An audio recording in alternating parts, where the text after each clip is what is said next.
with Steve Austin possibly having more matches after his WrestleMania comeback and more. This is Wrestling Hub. My name is John and you're watching the Wrestling Report for February 16th. Before we get into the rest of the video, make sure you subscribe to Wrestling Hub and turn on all notifications to stay up to date with everything in the world of pro wrestling. Also, don't forget to follow us on Instagram at WrestlingHubOfficial and also follow us on Twitter at Wrestling_Hub.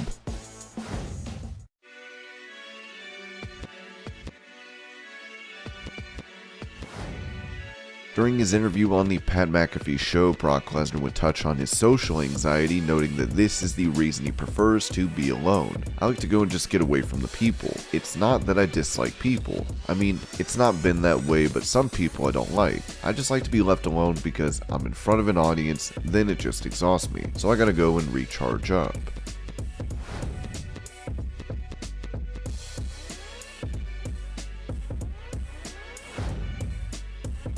Following the departure of Cody Rhodes from AEW, Dave Meltzer was asked about Cody's potential ownership stake in the company. On Wrestling Observer Radio, it would be noted that Rhodes is not walking away from the promotion with any piece of it. You know, it's an interesting thing, because I do know when this was all going down that he was not going to do that. That was clear to me, that they were going to own AEW 100%. It's possible they could have with a business partner or something, which they did not do. But as far as the talent, that was not something that was offered to them.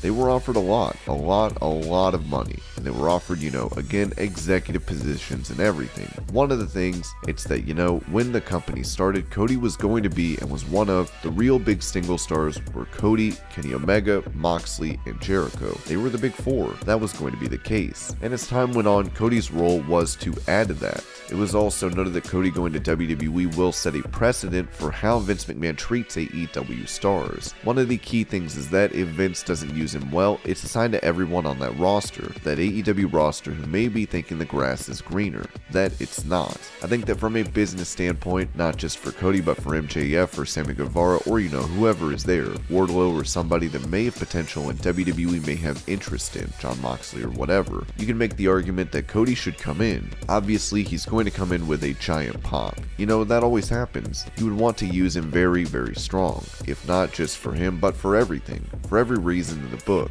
I mean, we'll see though. That doesn't mean they will, but I know if it was me in this situation, I would shoot him to the moon. He's a good promo. Then again, the weird thing to me is is he really going to being structured to the level he's going to be structured as opposed to being much freer? And that's the one where I am surprised for a lot of reasons that he would make this call. But there's evidently, whatever. There's something. Maybe it's just pure money, or he just thought he could make more money in WWE and at this stage of the game, that's all there is. Maybe it's that, I don't know. Certainly the people who are closest to the situation, but still don't know because the only ones who know are Cody and Brandi and Tony. That's it. But they were not talking about it as a money thing as much as a happy and the fact that his slot, he hasn't been the focus guy that he was in 2019 and 2020.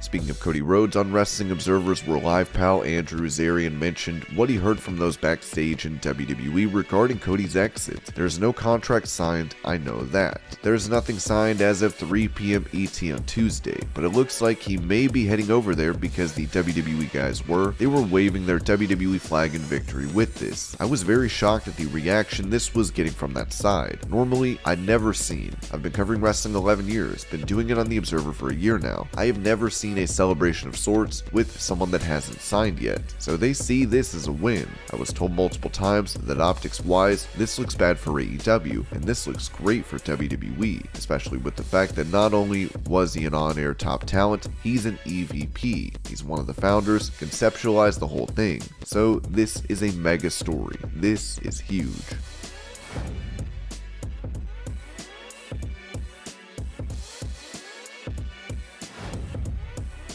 Talking to Ariel Helwani, AJ Styles touched on Impact Wrestling and WWE working together as he hinted at making an appearance for the promotion. I would love to see it. I think it's a good thing. I'm afraid the door only opens one way. There is a lot of library on AJ Styles, Bobby Lashley, and some of the other guys and girls. It wouldn't be a bad thing. Maybe I wouldn't mind it. AJ would also talk about a potential matchup against Edge. He's so knowledgeable. He's such a superstar. I'd love to get the opportunity to get in the ring with him. There was that time when I thought there would never be an opportunity to wrestle him, and now it's here. The time is limited in which we can pull it off. Whether he or I retire first, who knows? But I want to get that match. I desperately want to get that match. I think it's the one that fans would enjoy. Recalling his WWE debut at the 2016 Royal Rumble, Styles said he believes WWE had no plans for him back then. I don't know if they planned anything. It was like, hey, we need something different for the Rumble. You want to throw in AJ? I think there was a big discussion when I'd even go out. I don't think Vince believed that anyone would know who I was. From what I'm hearing or heard, he saw nothing great about AJ Styles. Even after the pop of the Rumble, I wasn't even going to be on Raw the next day.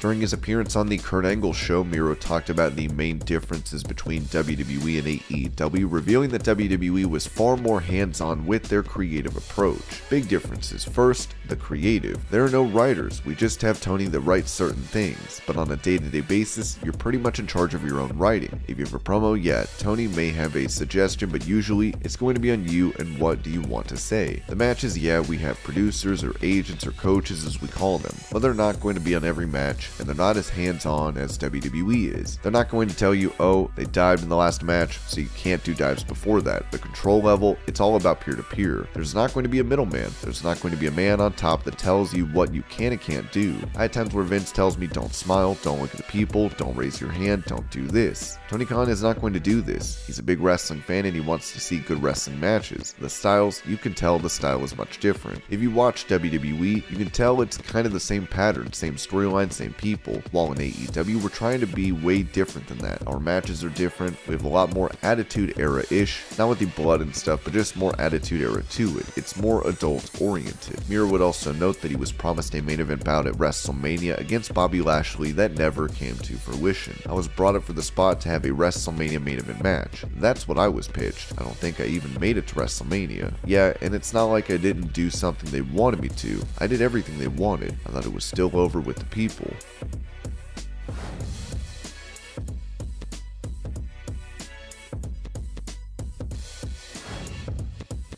With CM Punk coming up short in his match against MJF on Dynamite a couple weeks back, Hugo Savinovich spoke about his booking in the company so far. Even though Tony Khan has not done a good job with CM Punk, especially when they just put him on commentary, that just really upsets me. Despite that, I still believe CM Punk's comeback, over 7 years waiting. I wish I would have had something to do with the creative part, because I would have had to strangle Tony Khan and whoever would not give CM Punk a chance. He gave a better opportunity certainly to Daniel Bryan than he did to CM Punk, and my money was on pushing CM Punk, because Bryan, he was already made. But with Punk, he was a controversial figure that left, not on his own terms, fired on his honeymoon by Vince McMahon. AEW was presented with such a powerful story to bring him back and they just brought him back like a professional TV person, not as CM Punk. But I still have to give it to him. The fact that he came back is what counts, not giving Tony Khan any credit for the job they've done. Perhaps in the last month and a half, they improved a little bit with him, but I think his comeback was news in CM Punk if he is portrayed the right way and creatively of AEW people. Now you've just got to say Tony Khan. If he does the right thing, I think CM Punk could shock the world again, but he really needs to have no respect for AEW or Tony Khan. He has to kick ass to come back and do what he did for many years as a straight shooter.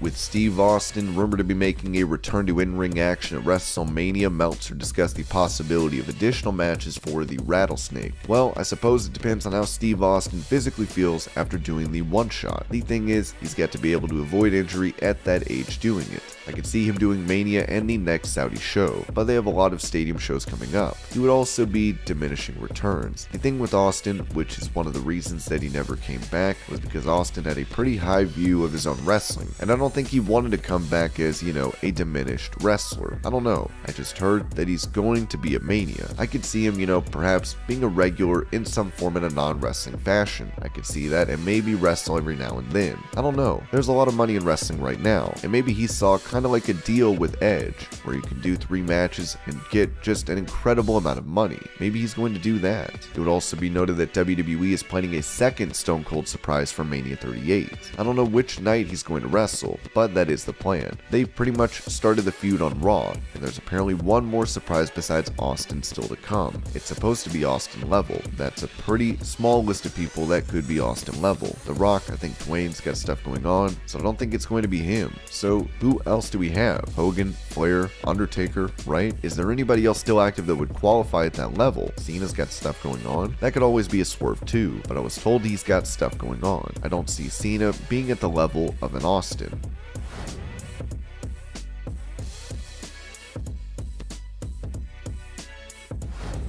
With Ric Flair recently announcing his split from longtime partner Wendy Barlow, the Nature Boy took to his podcast to call out WWE for not reaching out to him after the breakup. But what killed me is that if Charles Barkley, Darius Rucker, name it, I can go on the list. Kid Rock, call me and say, is everything cool? Which they have, and I go, yeah, everything's great. Life just changes and goes in different directions. Not one person from WWE, not one person reached out to me. The most insensitive company in the world. People that I've given my life to, and they have also given me a lot of theirs. None. You see where it goes. When you are not there, they simply do not care at all anymore.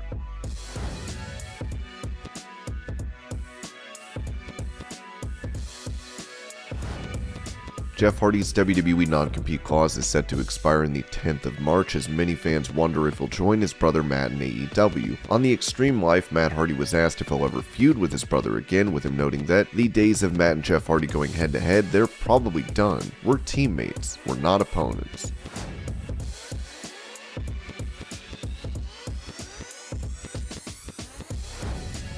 Regarding Cody Rhodes' departure from AEW, Sports Illustrated would note that one key factor that led to this exit was losing all responsibilities involving booking. That is a role where Khan, who is the head of creative, has taken full reign. Originally, Rhodes was part of that process. As great as Dusty Rhodes was as a performer, his contributions as a booker are an integral part of his legacy. For Rhodes, AEW represented another chance to pay homage to his father as a booker while also further cementing his own legacy. Losing that opportunity in AEW hurt Rhodes more than any loss he suffered in the ring. In the end, it would be said that every indication points to Rhodes heading back to WWE, with him possibly beginning to film segments at the Performance Center this weekend. AEW referee Aubrey Edwards would tweet out a photo showing off the new graphic for the company production truck before Dynamite.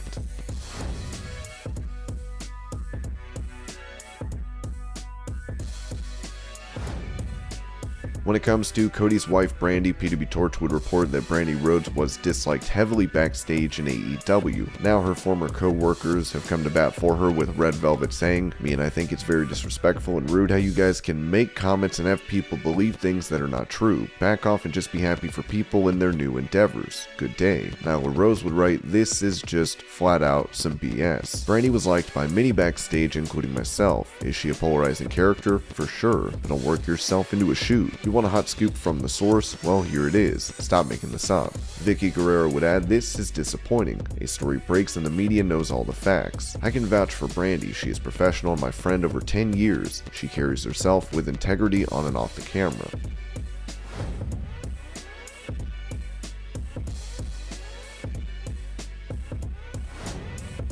With many wondering where Buddy Mathews will call home in terms of a promotion, it was reported that AEW is very much interested. Mathews has been a free agent since about September and told Fightful he wasn't quite sure of where he'd land. He's worked a plethora of indies as well as dates for MLW and New Japan, but we haven't heard details on him signing anywhere. Sources within AEW in recent weeks have indicated that there was growing interest and rumblings about Mathews joining the company in some capacity, with some even heard that there was creative pitches made, with another source going as far as to say the creative is already decided. We've not confirmed the latter.